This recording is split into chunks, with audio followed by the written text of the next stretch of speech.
72 নং শহীদ নগেন ডেকা গাঁও পঞ্চায়তৰ নৱনিৰ্বাচিত সভানেত্ৰী মনীষা বেগম, উপসভাপতি সঞ্জীৱ ডেকা।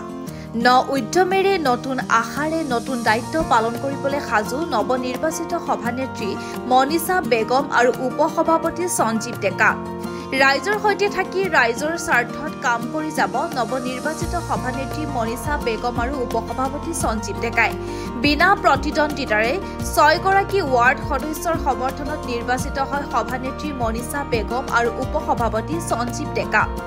নৱনিৰ্বাচিত সভানেত্ৰী মনীষা বেগম আৰু উপসভাপতি সঞ্জীৱ ডেকাক বিভিন্নজনে ফুলাম গামোচাৰে সম্বৰ্ধনা জনায়।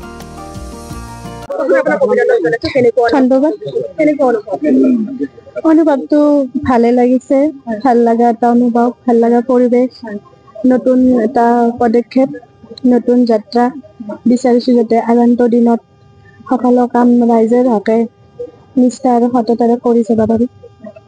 আপোনাক কিমানজন মেম্বাৰে সাপোৰ্ট কৰিছে? মোক 6 জনে। ৰাইজৰ কাৰণে কি কাম কৰিব?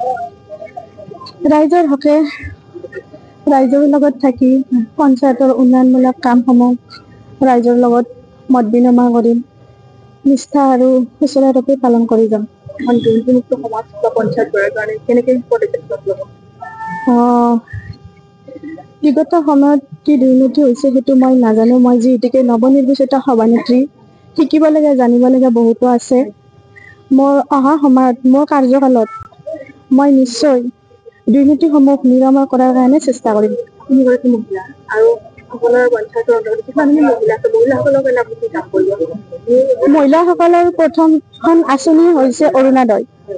বাকী যিবোৰ আঁচনি আছে সেইবোৰ আঁচনি মই তথা মোৰ সহযোগী ৱাৰ্ড মেম্বাৰ সকলৰ লগত সুচাৰুৰূপে বিতৰণ কৰাৰ কাৰণে চেষ্টা কৰি যাম।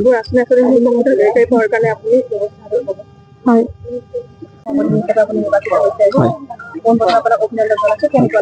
হয়, নিশ্চয় ভাল লাগিছে। নতুন এটা পৰিৱেশ পাইছো আৰু ইয়াৰ লগতে আপোনালোকৰ জৰিয়তে সমূহ ৰাইজক তথা যিখিনি আমাৰ সদস্য আছে সদস্যসকল তেখেতলোকক ধন্যবাদ দিছো। তেখেতসকলে ধুনীয়াকৈ আমাক ছাপোৰ্ট কৰিছে আৰু অনাগত দিনতো যাতে এনেকৈ আমাক ছাপোৰ্ট কৰি ৰাইজৰ কাম কৰাত সহায় কৰে সেইটোৱে কামনা কৰিছো। একচুৱেলি আমাৰ আজি কোনো হেৰি হোৱা ইলেকশ্যন হোৱা নাই, আমি চিলেকশ্যনতে হৈছো আজি। বিনা প্ৰতিদ্বন্দ্বিতা। হয় হয় হয় হয়, তেনেকুৱা একো নহ'ল, বিনা প্ৰতিদ্বন্দ্বিতাত আমি জয়ী হৈছো।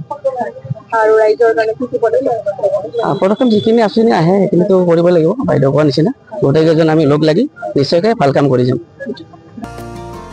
হাজোৰ পৰা অনামিকা কলিতাৰ ৰিপৰ্ট, JBP ভাৰত।